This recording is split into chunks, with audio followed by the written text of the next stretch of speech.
This article speaks volumes about Dara Khosrowshahi. There's a few little details that you have to pay attention to. I would not want to be in his shoes, right? He's a hated man.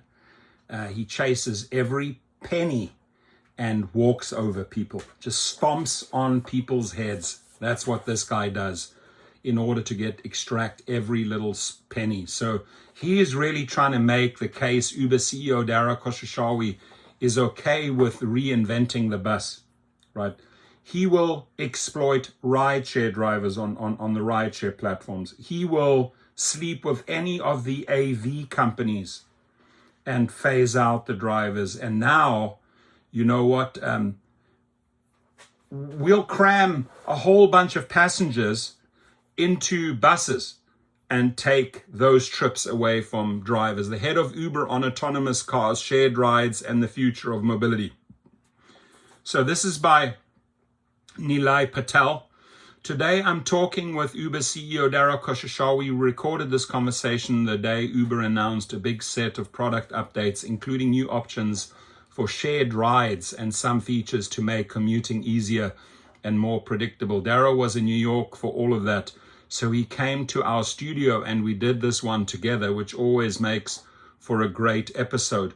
As it happens, the traffic in New York that day was truly terrible. So we started by talking about how often Dara actually takes an Uber, what that's like for him, and what it's like when he goes and serves as an Uber driver, something he does regularly. Now, listen to this line.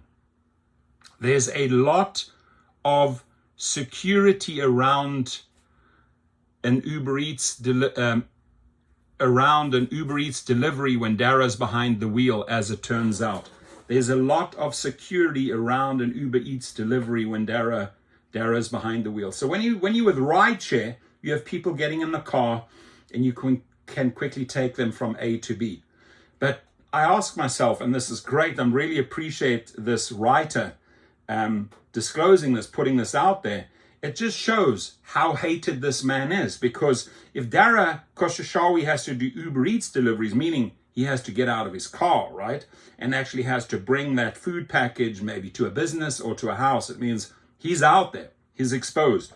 And at that point, he has a ton of security around him. Doesn't that speak volumes about you, Dara Khosrowshahi? What a shitty life you are leading.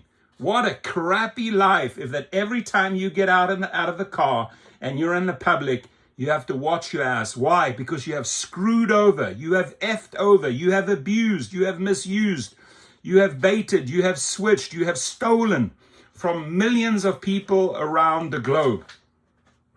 That is why you simply cannot show up in the public. And the only time you're really safe is if you're doing a rideshare trip, and there's probably 2 or 3 cars behind you, shadowing you. But you know, you can drive, you can drop off, blah, blah. But the moment he has to do Uber Eats deliveries, there's a lot of security around him, around Uber Eats delivery when Dara's behind the wheel, as it turns out. Uber might be the single best example of the major service apps that boomed into existence in the early part of the smartphone era. In the simplest terms, I think of it as the button that can make a Toyota Camry appear nearly anywhere in the world. But underneath that simple idea is a complicated dance with tons of dependencies since he took over for founder Travis Kalanick almost a decade ago. It's been Dara's job to really operationalize, I would say a little bit more there. It's been Dara's job really to steal as much money from drivers and passengers, let's just say it as it is, and make those fat cats like Bill Ackman more money, and smooth the company out into a stable, profitable organization. That's decoder bait through and through. So we spent a lot of time deep in how Dara thinks about Uber's various businesses, how they split between product functions and the regional teams in all the countries that Uber operates in, and how Uber plans to grow as things like Waymo and other autonomous vehicle companies enter the picture. Like so many mature service companies, a big part of the answer is to try and become a consistent part of the people's lives that drives recurring revenue. That's things like Uber One subscriptions. By the way, FTC has sued Uber over Uber One. So it's another avenue where he is stealing from the consumer by just making it impossible to end the Uber One subscription, or just to keep on billing and billing and billing, right? So again, it speaks volumes. This article, there's so many points here that just point at this thug and show who he truly is. A man that cannot go out in the public because he's fucking hated. He is hated by the drivers. The venom, the anger in the various channels. Man, just read the comments, man. Go into my channel, read the comments. Go into other channels. Read the comments, what people around the globe think of this fool. Unbelievable, my friends. And Uber's biggest news last week was something it called Rideshare, right? Rideshare. Predetermined spots where an Uber is guaranteed to come every 20 minutes to pick you up. Yes, I asked Dara if Uber had just reinvented the bus. His answer is that Uber should be a complement to greater public transit. And we talked a little bit about congestion pricing in New York and how that's playing out in the data that Uber can see. If you've been listening to Decoder recently, you know that I'm really curious about how service apps like Uber will handle things like AI agents, which promise to let you book a car simply by asking an assistant like Alexa or Siri. What's in it for Uber to have its service commoditized away behind someone else's interface, especially as it's trying to grow new lines of business? Dara had a lot of thoughts here, and it's clear that the business side of AI agents has just as long a way to go as the actual tech. There's a lot in this one, and Dara didn't hold back. I think you're going to like it. So, Dara Khosrowshahi, you're the CEO of Uber. Thank you for having me. Thank you for being here in person. I love doing these conversations in person in our studio here in New York. It's a different energy, so thank you for coming in. In person is the new thing. I have to ask you, did you take an Uber in New York City to our office? I did not take an Uber. The reality in my life is that I need security and all that stuff. Oh, so you're admitting I need security and all that stuff. Wow. Dude, I can tell you what, there's a fine difference. And this is where I have to give 2 thumbs up to Risha. He actually wants to mingle with the people, right? He can go anywhere, you know. It's strange, right? You have the LYFT CEO and you have the Uber CEO. And the Uber CEO right from the beginning says, the reality in my life is that I need security. David Risha doesn't need that type of security. And I just ask why? Why does Risha not need the security or less security? And Dara is constantly surrounded by security wherever he goes. And by the way, I that's where I come from in South Africa. Had a security company, still have a security company here in the United States. I offer transport and security. So that is an area, you know, when you're driving a lot of these rappers and celebrities and musicians, you got to keep them safe. So I understand the game, right? I've had run-ins where I had to move 13, 14 paparazzi out of the way because they went for Paris Hilton. Like I just had to shove them and start hitting people left and right in Bel Air. I know the game. I've been there. So I sort of understand what these people have to do here, these security. But it's more severe. Like if you're going out with a person and you're walking them into a coffee shop, maybe 1 or 2 people at company. Here, he has a whole entourage of security. I had the actress Catherine Bell at a function in Pasadena, a movie event, and afterwards just people swarmed her, and I could see she panicked. I had to jump out of the car and get her out of that crowd and bring her out. Why? Because the Pasadena security there failed to do their job. You got to be on it at all times. It's the same with Secret Service. Any type of security, what is their job? To keep the individual safe. But in this case, I really think that he's just maximized security, and the money he spends on security, right? Even if he has to do food deliveries, just shows that he is a hated man. And usually with musicians or actors and that. It's more that the admirers, the people that love them, try to get to them, and it becomes a little bit claustrophobic and dangerous, right? Or even at big concerts when people start, moving or try to rush the stage, get up to the musician, to their idol, to their rock star. That's more like trying to reach the person out of love because they want to be like, they want to see this person, see or feel or touch this person. This case with him, security is different. They hate him.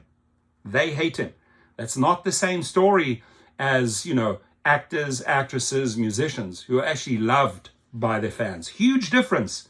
Security services around protecting an individual from fans that just try to get to them because they want to get a signature or some sort of love or a touch, versus people that hate the guy, like Khosrowshahi. He says, and all that stuff. So sometimes I take an Uber and then the security vehicle follows me. Wow. Today we had a lot of traffic, so I couldn't do it. Yeah, there's a lot of traffic today. I always wonder how often you get to dog food your own products. You've got to dog food your own products. Absolutely. Tim Cook said in an interview recently that he uses every single Apple product every single day, which mathematically seems very challenging. Do you take them all? Do you take UberX and Uber Black? Totally. You can't do it every single day, but I use Uber, I use Uber Eats. Actually, one of the really important moves I made was starting to deliver.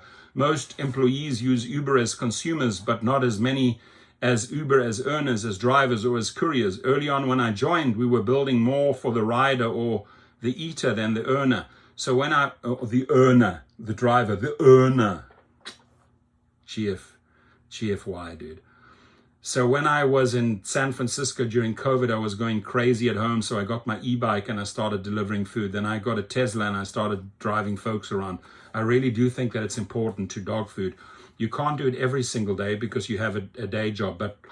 But for one, you learn about your product. Just as importantly, you're setting an example for your employees. You're not setting an example for us employees, right? Or maybe for the employees, but you're not setting an example for the drivers because the drivers see through this corrupt idiot who's stealing from the drivers. When you were driving people around for Uber, was security in the car with you? How does this work? They were tracking me. Oh, I told you, they're shadowing and they're tracking. And then they were following me to make sure everything was okay. This is the most intense Uber ride of all time. It was really cool. By the way, it's a lot harder than it looks. When I first started driving, I was so nervous. I didn't want to screw up. I didn't even want to take the wrong route. It's actually a lot more challenging than you think it is. There's a lot to talk about today. You have some news from your Go Get announcements. You have ways for people to use Uber more consistently, which I think is very interesting. There's a partnership with VW to launch autonomous rides in Los Angeles next year. That's on top of all your other autonomous partnerships. I'm obviously very interested in that. I want to start with Uber. Just conceptually right now, if I think of Uber in the most reductive way possible, it's an app where I can open it, push a button, and a Toyota Highlander will show up anywhere I'm in the world, pretty much, or another car for you, a Toyota Highlander. It's almost always a Toyota Highlander. That's awesome. I love it. There's a whole lot. And by the way, great car. Great car, the Highlander. Fits a lot of people, a lot of luggage. There's a whole lot to that, but in the most reductive sense, I think that's how people perceive Uber. It's a button that makes a car show up. I think so, yes. Is the foundation of everything else, or are there more foundations? Ultimately, we want to be your everyday app, kind of like our iOS for everyday living. We started with Rideshare, and that was the core of our business. But then we've expanded into other categories. Obviously, there's Uber Eats and grocery, and to some extent, I think we're building this real-time logistics network. It started with moving people around. Now we're moving things and food around, and we're expanding into many, many more categories. But the consumer, we want to be known as the app that makes your day a little bit easier, that helps you go where you want or get anything you want. The news includes a bunch of things like Rideshare. There's more ways to use a subscription more consistently, more ways to plan commutes to work.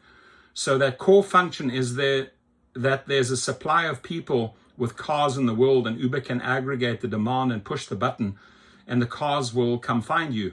That's the thing that appears to be changing in our news. It's not push the button and the car comes to you. Instead of commuting, Uber will manage the logistics of that for you, and you will subscribe to it.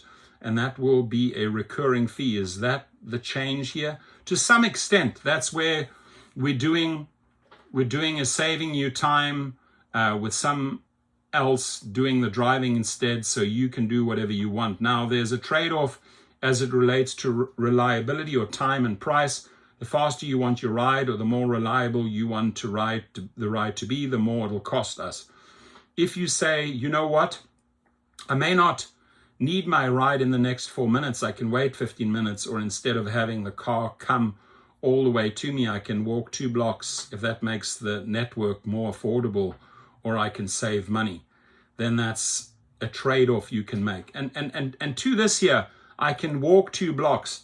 If you're at a big concert like the SoFi and you order a car right there, you're going to pay top dollars. If you willing to walk a few streets over Prairie into the Inglewood neighborhood, 4 or 5 streets, then order, price comes down drastically. So what we're trying to do is find products that allow people to self-identify where they want trade-off. For example, you have a really important trip and are going to take a flight. You need to absolutely know that the Uber is going to be there. You can pick a reserve. You pay a premium for that reserve. The driver shows up early. The reliability is like over 99%. That's one version. The other version for the commuter, this is someone who is going to work every single day using Uber. The price of your commute every day can get up there. So what we wanted to do is allow somebody to trade off a little bit of price for reliability. For example, we have one product called Route Match, which has set routes coming every 20 minutes. So there's predictability here. You will share your ride with up to 2 other people, but you're trading off a little bit. You can't quite get your ride on demand because there's a schedule there and you may share with someone. You're trading off a little bit of that personal reliability or time in order to get about 50% off. So we're constantly making trade-offs as it relates to our services. Originally, when we were thinking about these trade-offs, we thought it was about the demo.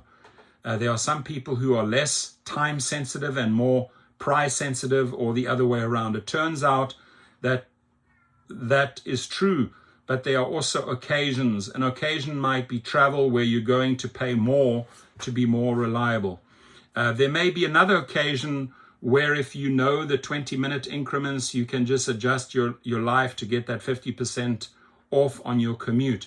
So it's been a really interesting evolution in how we think about the trade-offs and the efficiencies of the network. That to me makes complete sense.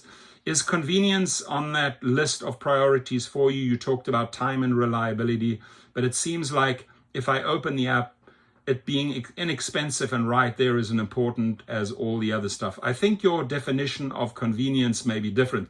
Something that's cheaper may be more convenient for a person. Something that's more timely can be more convenient for another. Ultimately, I think convenience is an amalgamation of all of that. It depends on what you consider to be convenient. One of the reasons I asked that question is because in various other parts of the tech industry that we cover, consumers will pick convenience over quality almost every time. The example I use, which is not one-to-one to Uber, is music. Consumers will pick just the worst quality streaming if it's available. They'll watch bootleg YouTube videos of the songs they want to hear. They often will not pay for the high quality lossless elsewhere.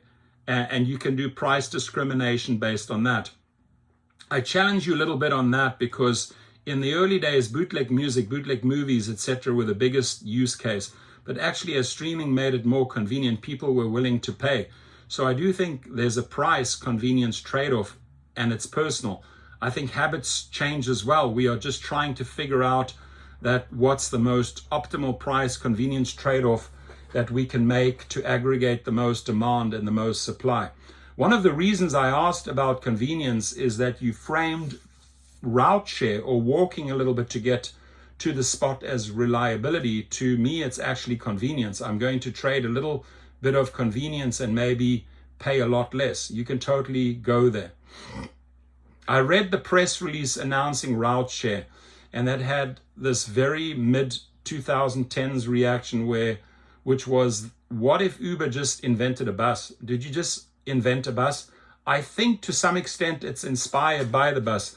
If you step back a little bit, a part of us looking to expand and grow is about Uber making more affordable to more people. I think one of the things that makes tech companies different from most companies out there is that our goal is to lower prices. If we lower, our goal is to lower the prices. Oh my God, please don't make me laugh. If we lower the price, then we can extend the audience. There are two ways of lowering price as it relates to rideshare. One is you get more than one person to share a car because cars cost money, drivers' time cost money, or you reduce the size or price of the vehicle. And we're doing that effectively. For example, with two-wheelers and three-wheelers in a lot of countries, we've been going after this shared concept, which is a bus for many, many years. We started with UberX Share, for example, which is on-demand sharing. But this concept takes it to the next level. If you schedule and create consistency among routes, then I think we can up the matching quotient, to so to speak, and then essentially pass the savings onto the consumer. So call it a next generation bus, but the goal is just to reduce prices to the consumer. Stop lying, dude. And then help with congestion and the environment. That's all good as well. Congestion is interesting. We're talking New York City. We're a few months into the congestion pricing program, which was designed to get people out of their cars and onto the bus, mass transit, even into Ubers and taxis. Have you seen any statistics since congestion pricing has been in effect that says Uber's usage has gone up? So Uber usage has gone up, but we don't have the counterfactual. Would it have gone up if there were no congestion pricing? But what we're seeing is very similar to some of the public data there, which says traffic is flowing faster. I think New York Times said traffic speeds were up like 6 or 7%. Uber has very similar numbers as well. So Ubers are getting there faster, but I don't have a counterfactual. Was it good or bad for our business? We supported congestion pricing. The way I think about it is that it's actually taking cars or vehicles that have the lowest utility off the road. It's a little bit like surge pricing, if you think about it, where during peak times, we want to get more drivers out there. At the same time, we want to encourage people who may not need to travel during peak times. We actually want to dampen demand and move it to non-peak times. So congestion pricing, to some extent, is a city surge. They're increasing prices for a certain time, and it removes demand for vehicles that have the lowest utilization. It just so happens that Uber's taxis are very high utility vehicles on the road. You're closing in on a decade as the CEO of Uber. The way you talk is very operational. You're maximizing the utility of these assets on the road, whether your drivers own them. We should talk about the autonomous fleets that seem like they're going to come into existence. Note they're not talking about the drivers. They've gone straight to autonomous vehicles, right? Then there's maximizing utility value and all the stuff. You took over from a founder who had a much grander vision, which was that no one should own a car and that all transportation should be run by Uber. Well, that's still a vision, absolutely. The way you're talking about it, like Rideshare, competing with the bus, is it still a vision to take over from those things? Do you perceive yourself to be in competition with public transport? No, actually, I view that we are in competition with personal car ownership. That was Travis Kalanick's vision as well. Public transport is a teammate. Uber consistently does really well in cities where there's significant public transport because, and it goes to what I was talking about earlier, there's just different use cases. You might take public transport for your downtown commute, but if you're going to dinner with your friends, then you might take an Uber. So Uber and public transport compete for a particular trip. That's absolutely true. You have to decide, am I going to take the bus? Am I going to take the subway? Am I going to take an Uber? As it relates to your life, we're very much complements. The big kahuna that we're going after is car ownership. That ultimately is a vision. It remains a vision. It's hard to do because the car is really flexible product with mass manufacturing, and it's really cost effective. So it's going to take a lot of work to get there. We're less than 3% of miles traveled on the road, even though we're a very big company. We've got a long way to go, but the vision definitely hasn't changed. Are there some markets where you think you made a bigger dent in car ownership than others? I don't know if we've made a bigger dent, but there are definitely some markets where our penetration of miles traveled is higher. For example, in Latin America, our penetration is very high. Penetration in New York, other big cities where there's a mass transit is high as well. I haven't looked at whether we've made a dent in ownership. Another way to think about this is there's some percentage of people who would have gotten a car, but Uber exists in their life. Do you track that? Do you measure that? We don't track that, but I can tell you, this drives me crazy. My son is over 18. By the way, son who's 18, don't follow in your dad's footsteps. Don't put his bad traits aside. Become a better person. I don't know about you, but did you get a license the minute you could drive? Oh yeah, at 15 and a half in Wisconsin. Exactly, it was just such a thing. It was a goal in life. It represented freedom. I'm still trying to get my son to get his driver's license, but Uber's freedom up. If you look at the percentage of 16 or 18-year-olds who is getting the license, that percentage is coming down significantly. I think it used to be 2/3, but now it's probably in the 50% range. I could be wrong. So it's absolutely having an effect on car ownership. By the way, a message to those 16 to 18-year-olds out there, if you're watching the video, this is something to work towards, to look forward to. Get your driver's license, right? It's a milestone. Oh, well, I'm going to take an Uber, I'm going to take a Lyft. Do you think that's a leading indicator for Uber's success, or that it's a lagging indicator of Fortnite success? He laughs.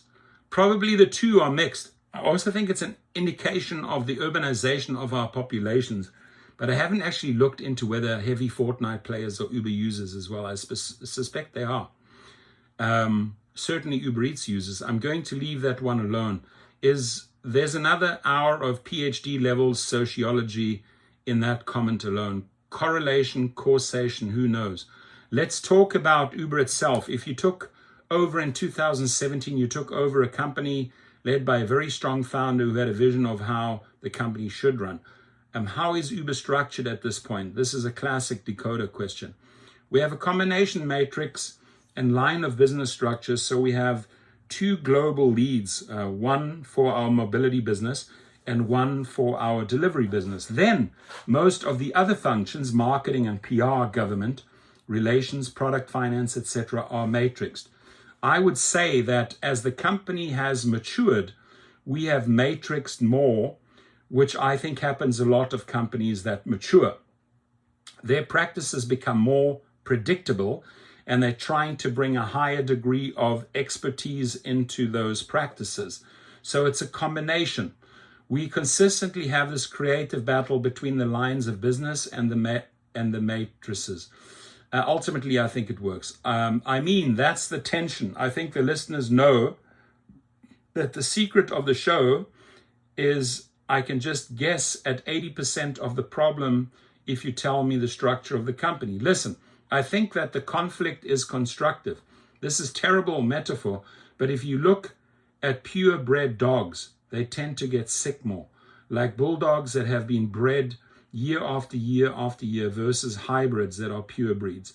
To some extent, I think that companies that have a structure that's one note, there's a line of business, LOB structure, or a matrix only structure. There's a lack of conflict that sometimes allows the strength of the weaknesses of either structure to go overboard.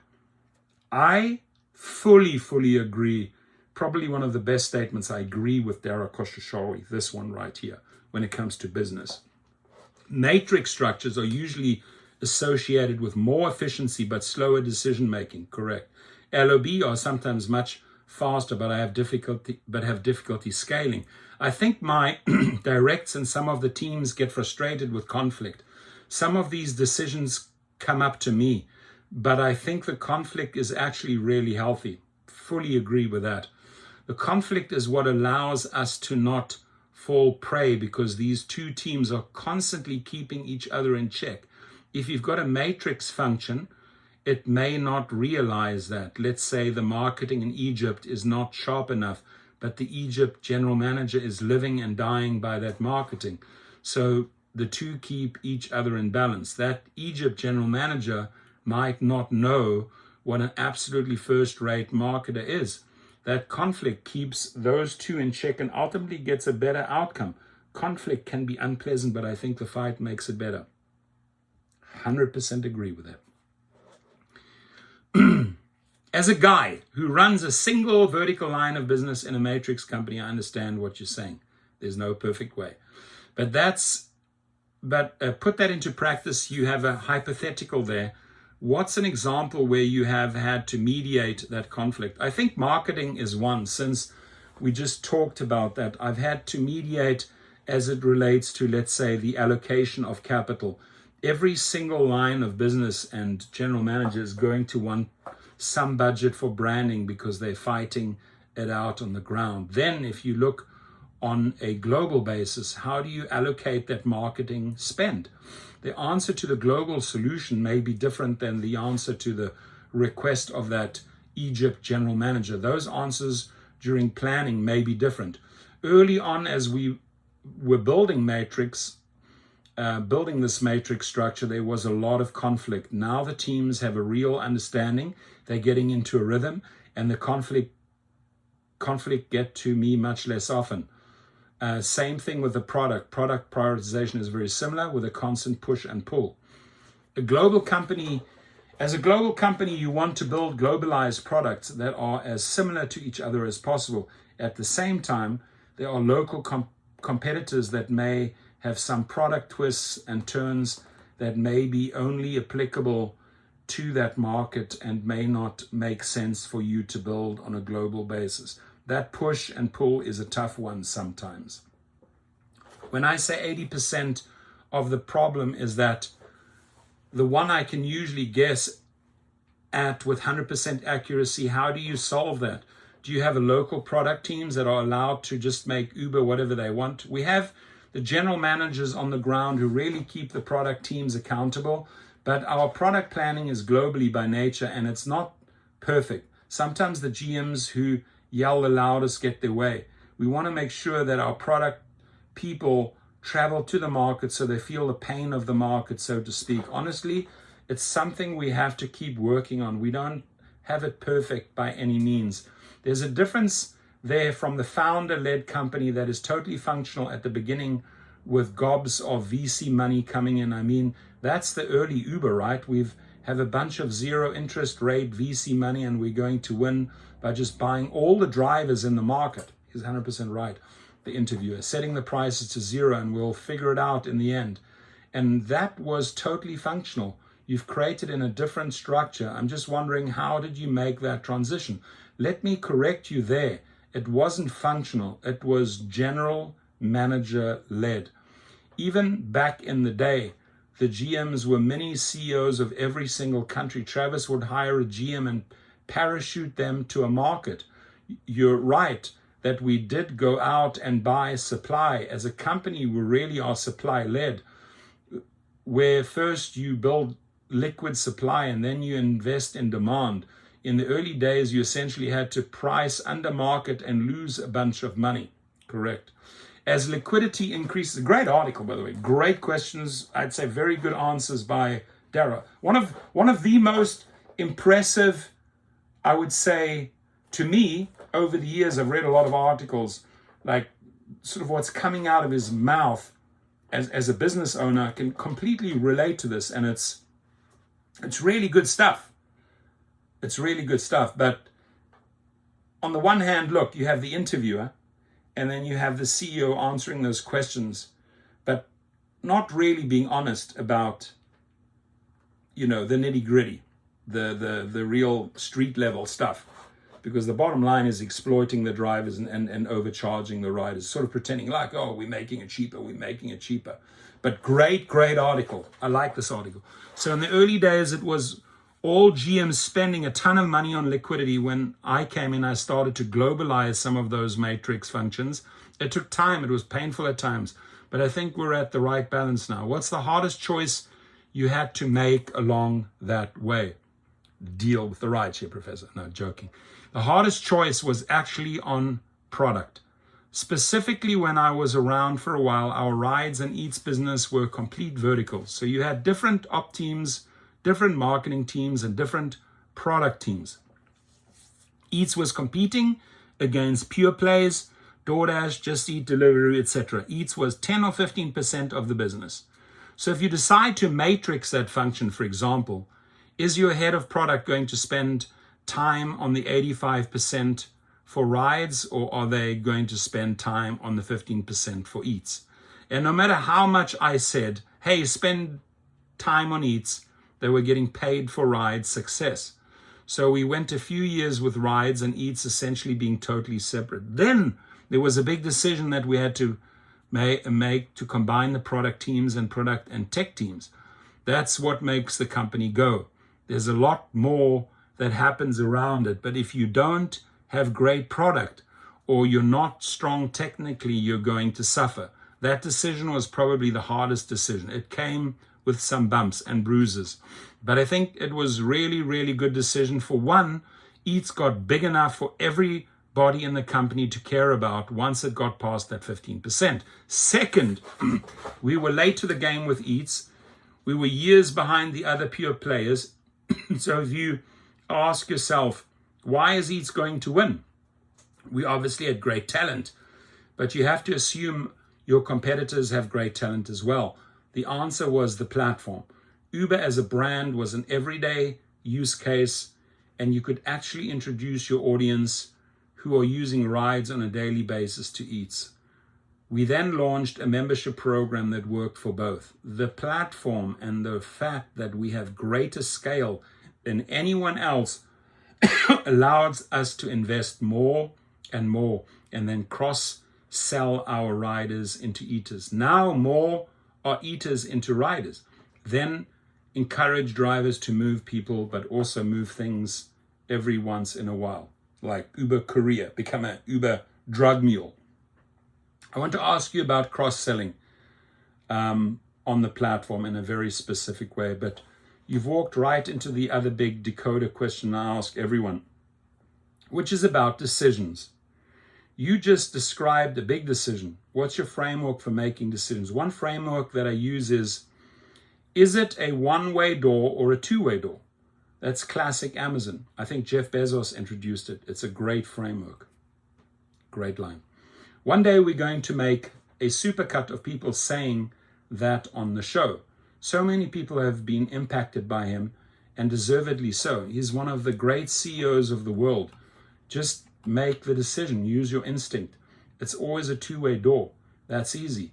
But that's an example of a one-way door. You mean merging the product teams? Yeah, merging the product teams, you've got to go for it. I can't tell you that there was a perfect construct one way or the other. At some point, you have to make some of those decisions based on instinct.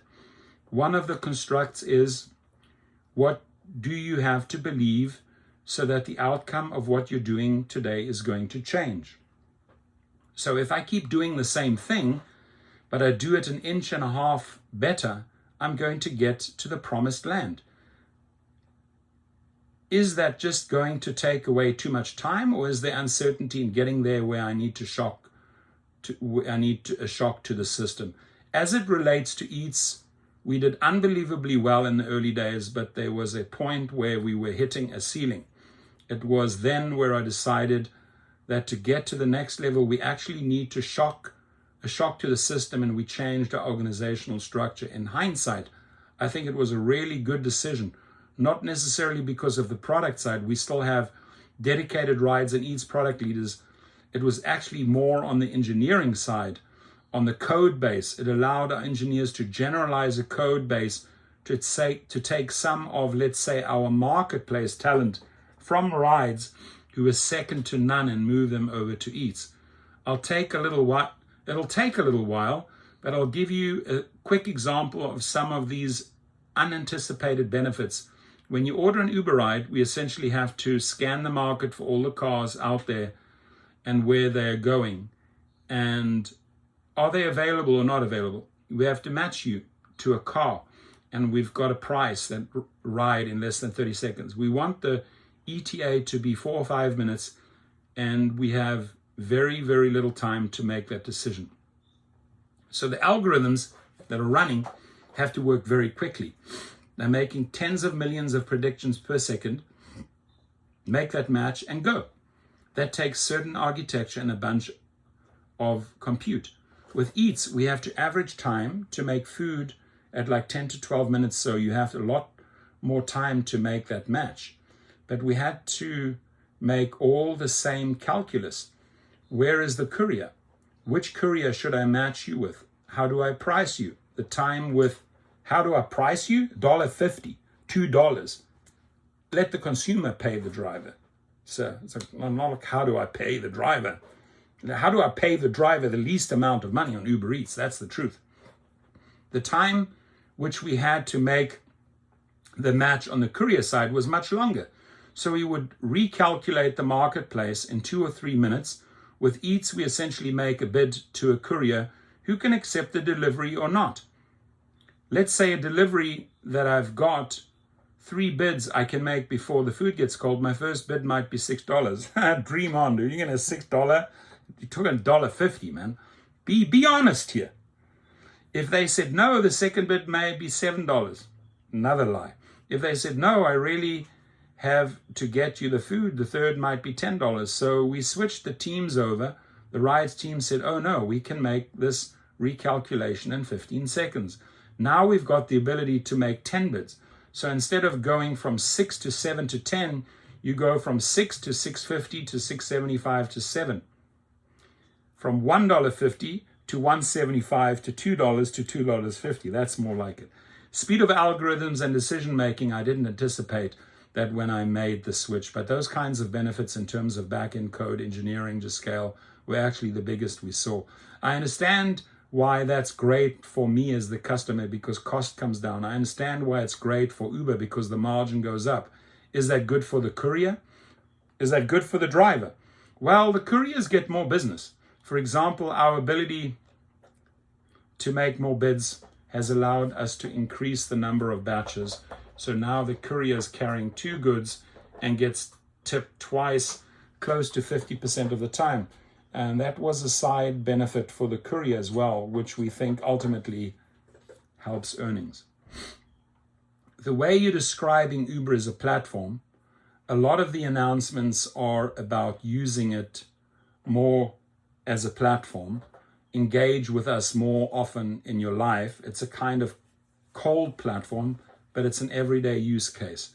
The reason I ask about this is because maybe 60% of the interviews I've done on Decoder this year are people telling me they're going to build AI agents. You're just going to talk to the computer and the Toyota Camry is going to show up. AI is a cool thing.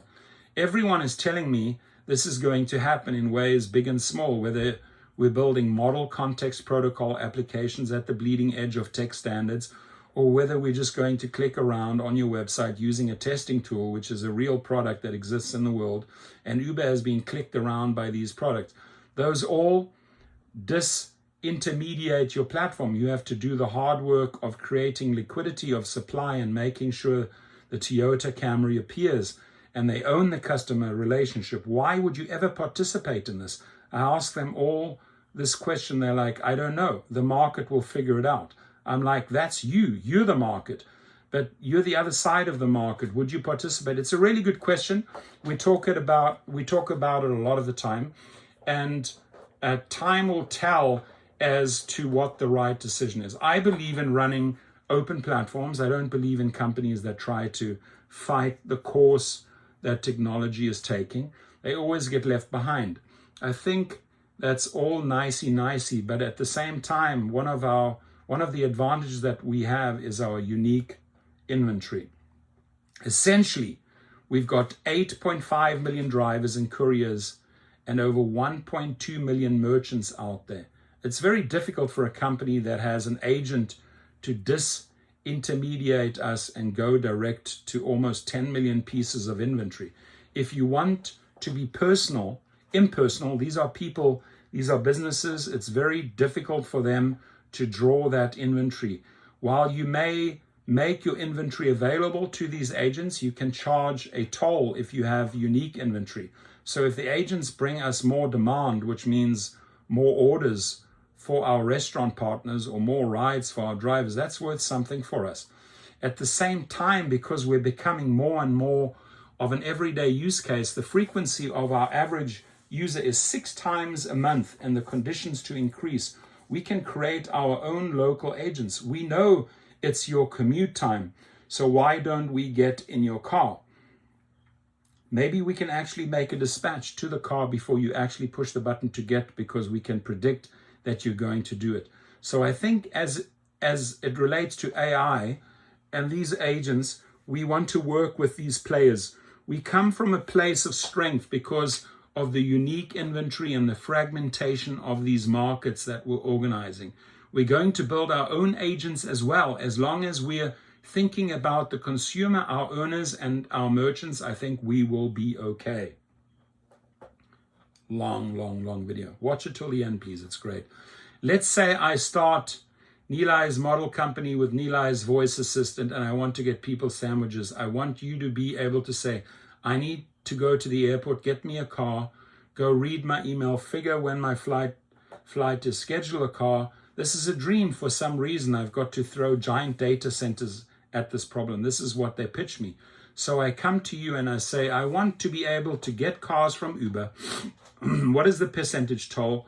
What is the extra margin you would have to charge me in dollars and cents to make it worth it for me to take the customer away from you in that way? Because when the customer opens your app, you get to cross-sell them into your Uber One or ask if they would like some food when they arrive.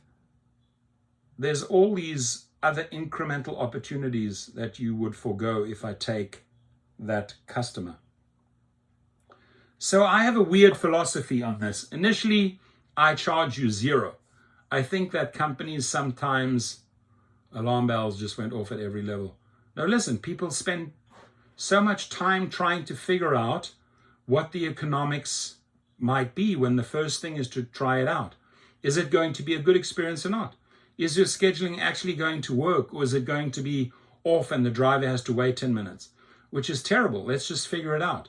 Then once you optimize the experience, we can measure. Are you incremental consumer for Uber, or are you totally cannibalistic? If it's cannibalistic, I'm going to charge a lot of money.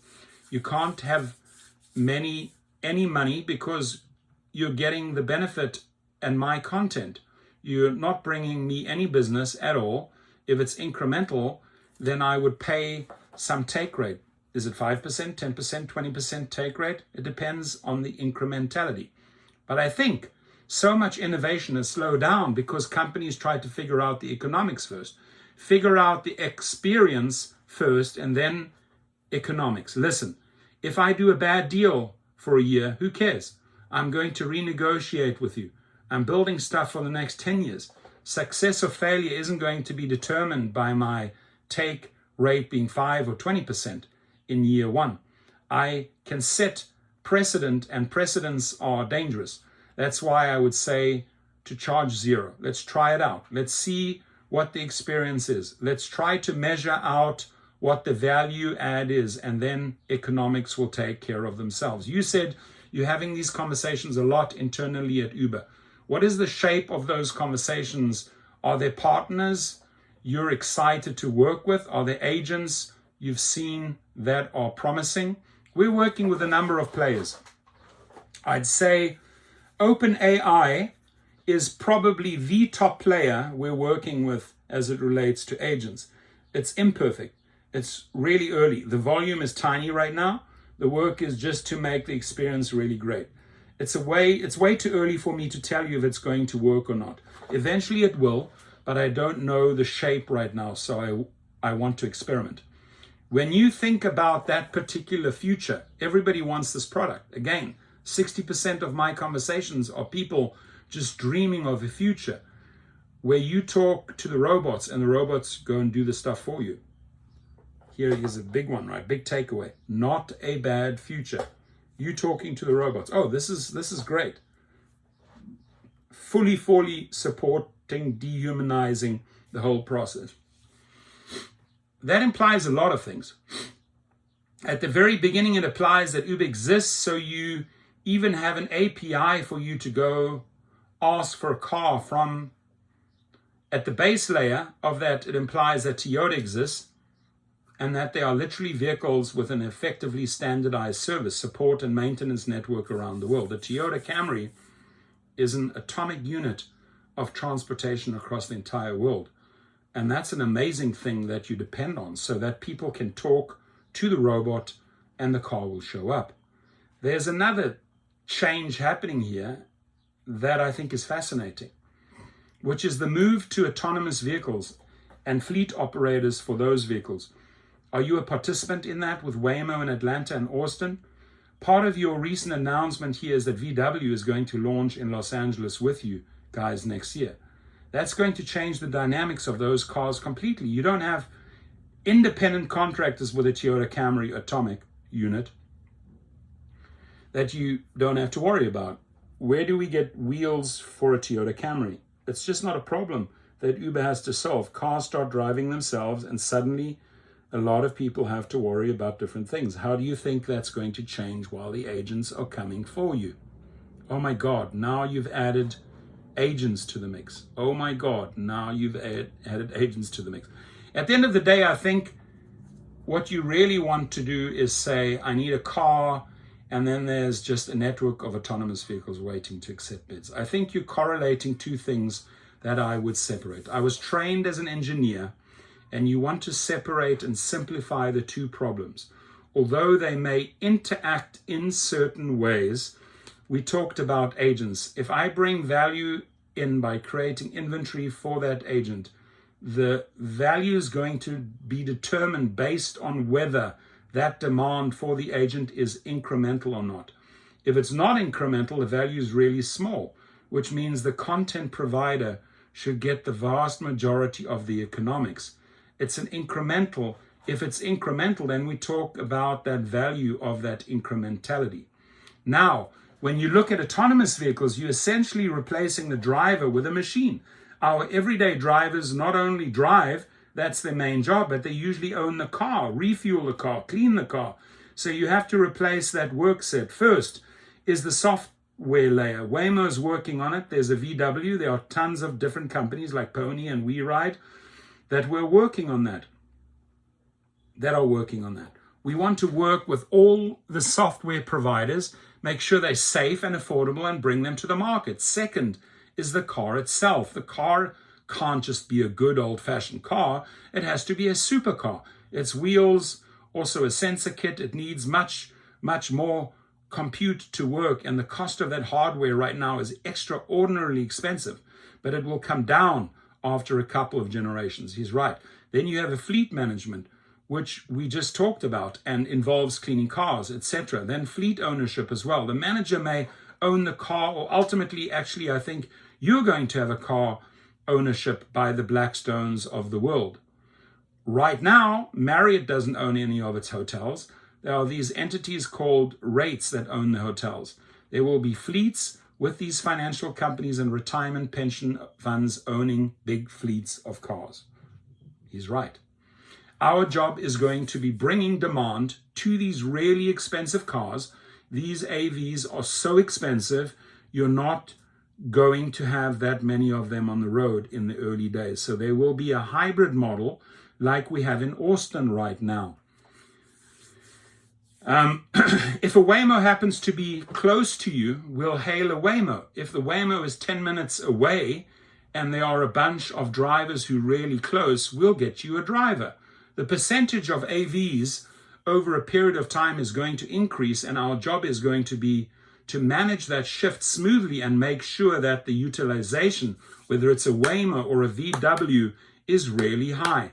Now, I would pass this video around because there is so much good information here to help drivers prepare for the future. It really is. What we're seeing in Austin is that the average Waymo is 99% more productive in terms of trips per day than average driver. So we can really drive utilization. I don't agree with the 99%, but okay. Ultimately, if the demand for that Waymo comes through the Uber app, the old-fashioned way, through an Uber agent or through an open AI or another agent. I don't think it really matters in terms of the autonomous transition. That's going to happen separately. We want to manage it where that demand comes from, where the agent app or something that we haven't imagined, that's a separate issue. So we just have to manage both transitions. I don't think the two are really going to conflict with each other. Let me try to make them conflict. All right, I like it. You have some big partners. I think a lot of people assumed Waymo would be a competitor, but you found ways to partner with them. I think they're a competitor and a partner. I'll give you an example. Domino's is a competitor to Uber Eats because sometimes people go directly to the Domino's app, and it's a partner at the same time. I think people look for the drama. If you are with me or are you against me? The fact is that they work with us. Co-opetition, or whatever you want to call it. Waymo is going to work with us in certain circumstances and is going to be looking to bring customers directly in others. Right, because you control a whole bunch of demand for their product. Yes. The one competitor I don't see making a pragmatic decision as that is Tesla. We will see how robotaxis actually exist, but the way it has been described is it's going to take everyone's individually owned Teslas, flip on some software, and while you're sleeping, they're going to go off and drive at night. I have a lot of questions generally about where the demand in the middle of the night comes from, but so it goes. But that's a system where you suddenly increase a bunch of autonomous car inventory that is just floating around the city, and you can get demand by just saying, I need a car.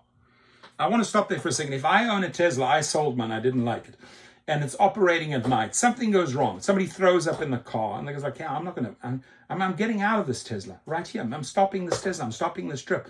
I'm going to go with a cleaner car, or whatever the reason is. Flat tire.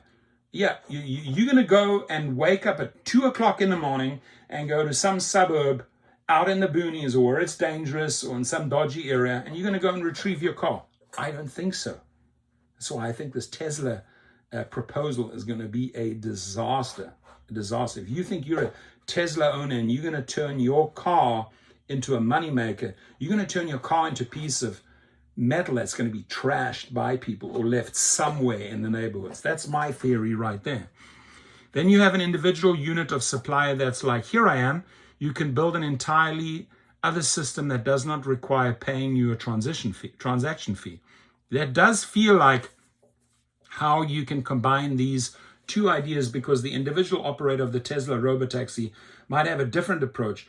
How do you reconcile that? Do you think Tesla is going to make that work?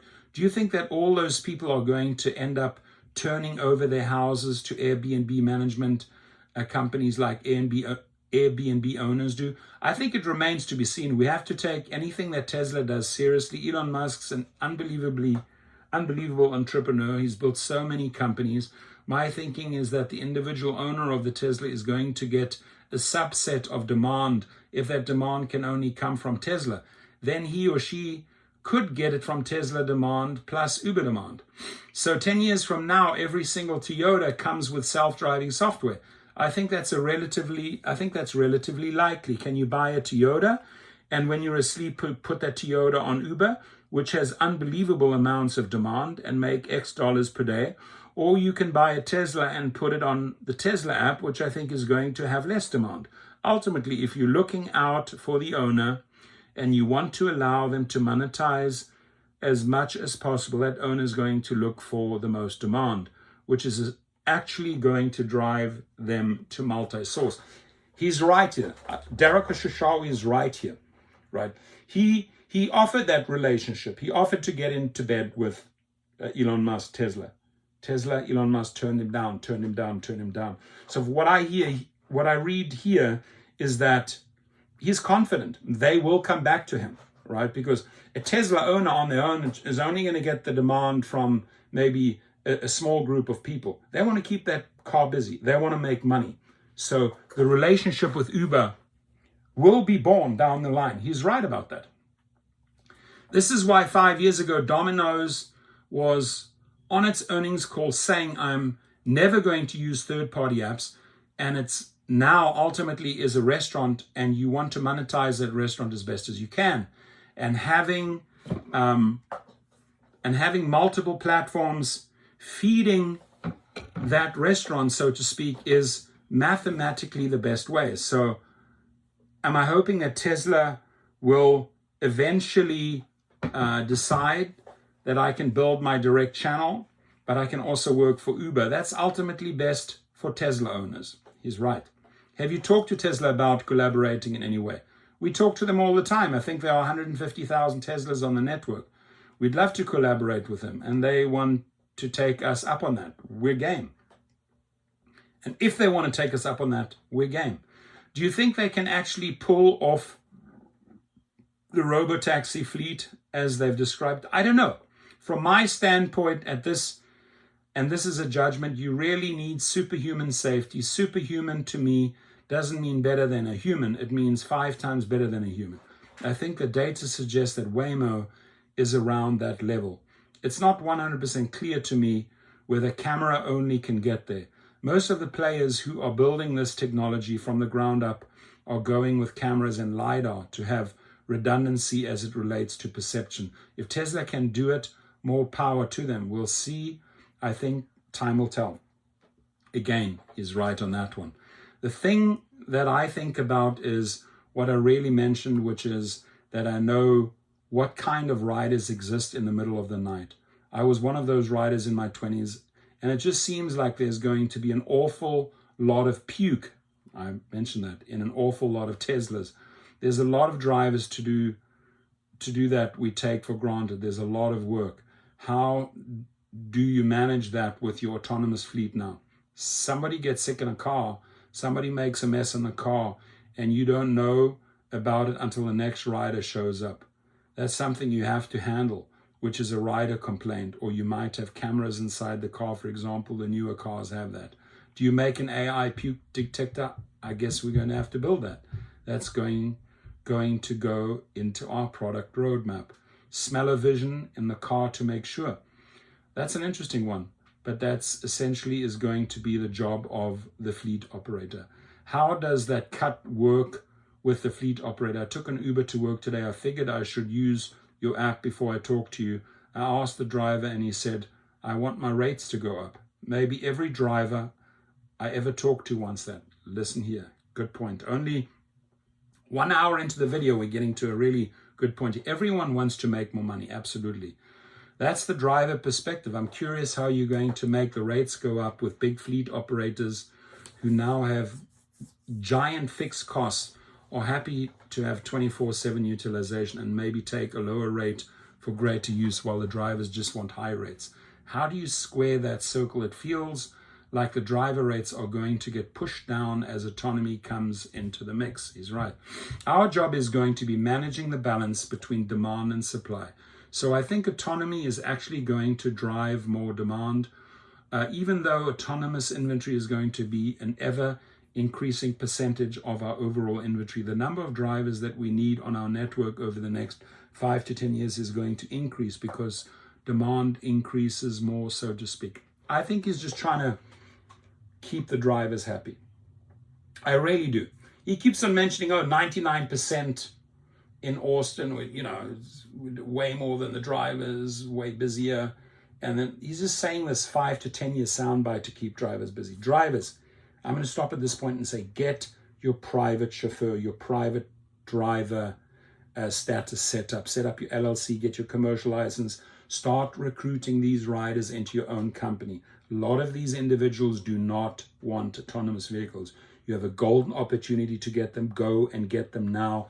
The link to my course is at Gig Rocket below. Sign up, and you don't want to be left out in the cold. You don't want to be strung along by these 5 to 10 year lies that he keeps on saying and saying. It's coming so fast. You don't want to be left out in the cold. Start preparing now. Take the private chauffeur course at Gig Rocket and bridge that gap. 20 years from now, you might be right. from that standpoint, we just have to manage our inventory. There's a turnover of drivers all the time, and we want to make sure that we give drivers the right earnings expectations in a city where demand is growing because autonomous supply is coming in. Maybe we just have to slow down driver recruitment and not make them promises as it relates to earnings. So I think, look at this. In a city where demand isn't growing because autonomous supply is coming in, maybe we just have to slow down driver recruitment and not make them promises as it relates to earnings. You've never made promises. You've taken away our earnings, never made promises that we can earn more. So I think communication, being straight with people, is the ultimate answer, but I don't take it for granted. This is going to be a transition that we have to manage very, very carefully and make sure that our driver base is taken care of until we can replace them with autonomous vehicles. Let's be honest. What do you think the deals with the fleet operators will look like? Maybe the entire thesis of The Verge is that adding computers to things makes them very complicated, and we should pay attention to that complexity. I'll use the Toyota Camry again, but with the Honda Accord or the Chevy Malibu my parents had in the 80s when I was a kid.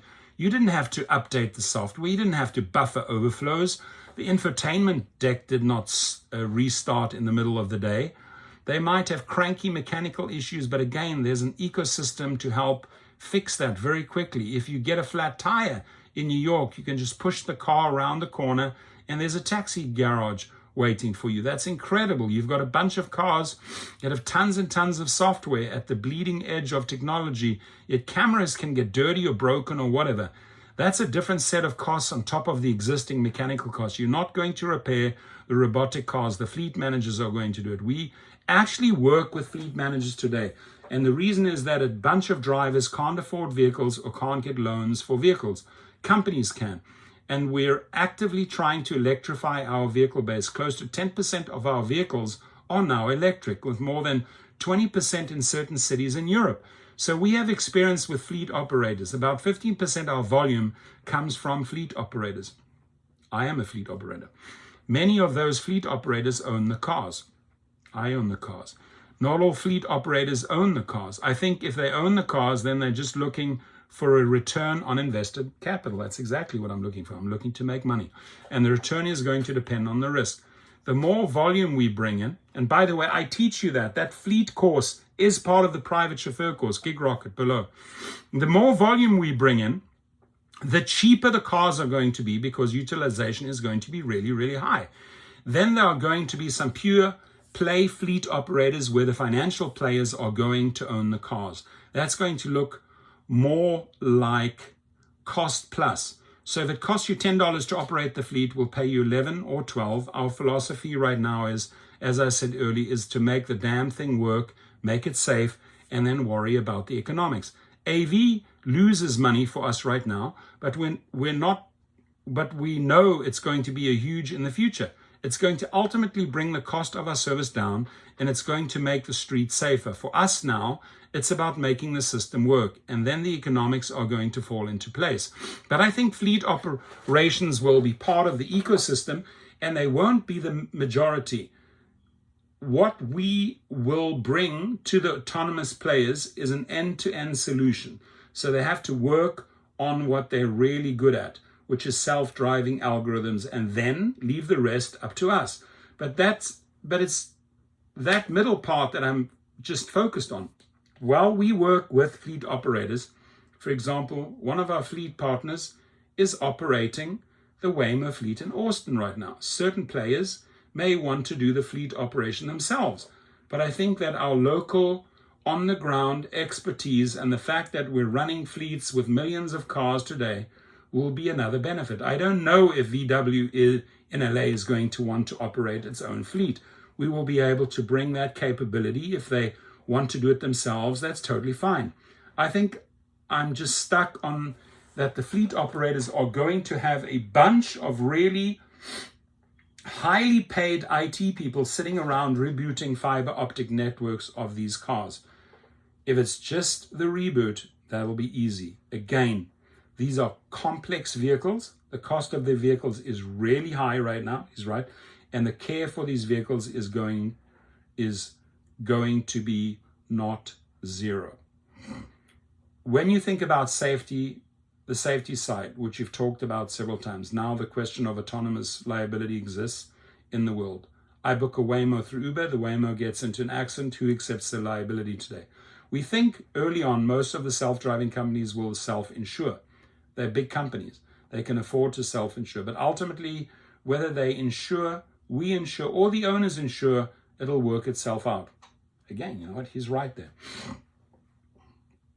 What is the mechanism for working it out? Looking at the incident rate and looking at the cost per incident, I think incident rates are going to come way down, especially if these autonomous vehicles are superhuman safe.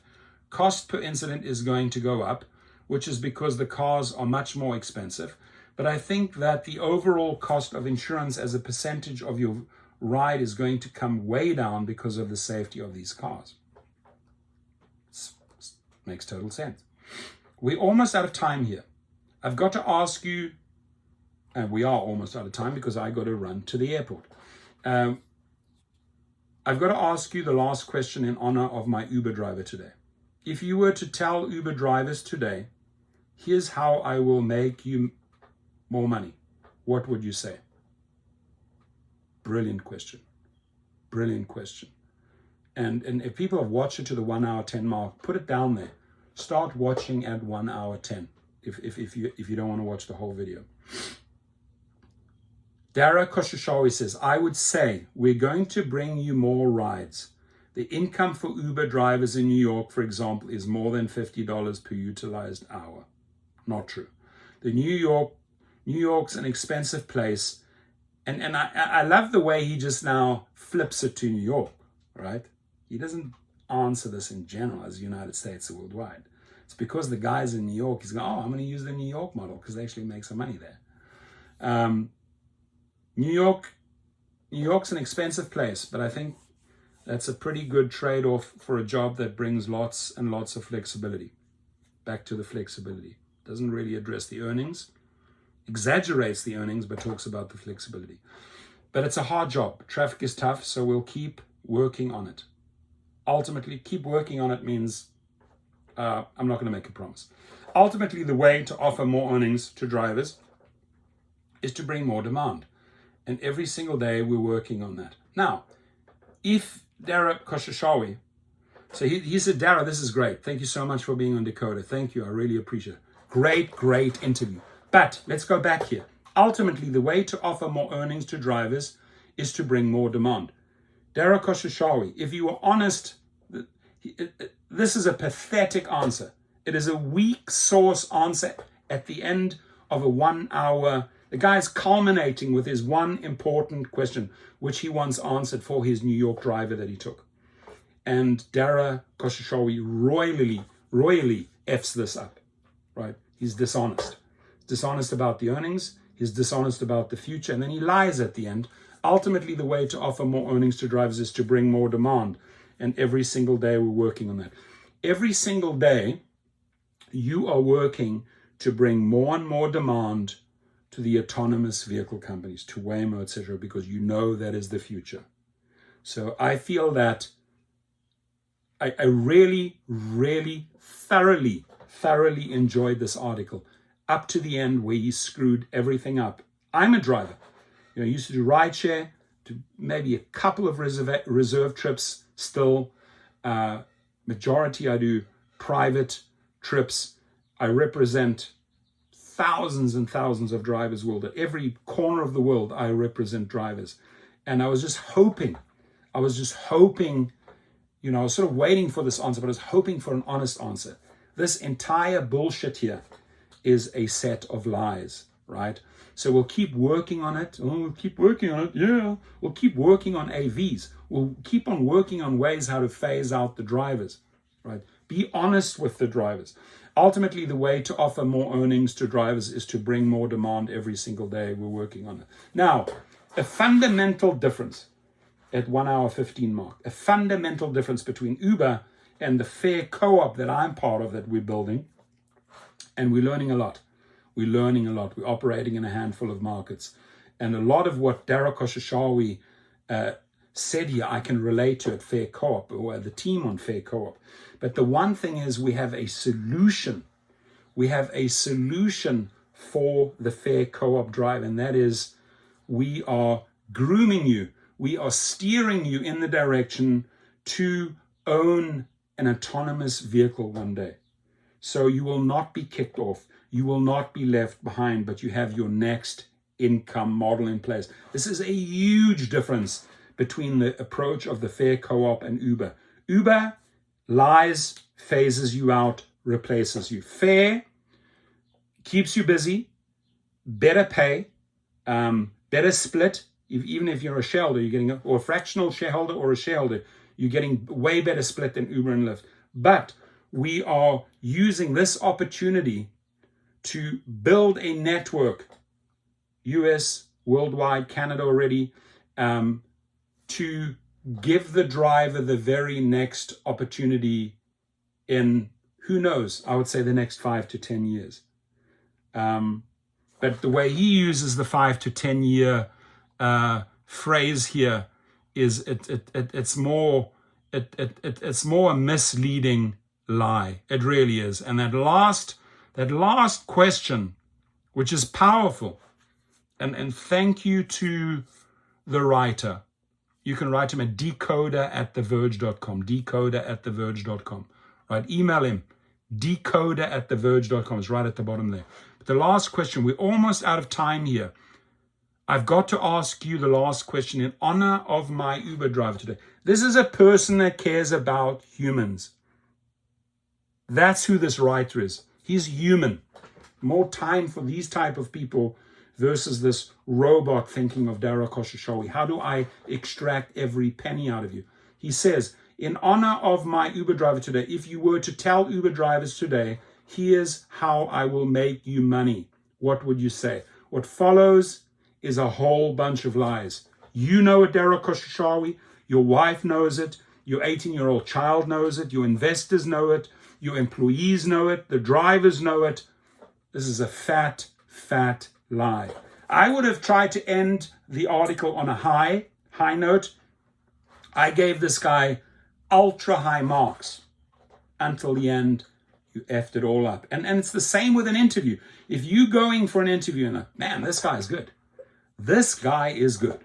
This interview is going great. And the interviewer is asking him, and this guy almost thinks he has a job. And right at the end is like, how do you feel like working with Hispanics, Blacks, Asian people in the company?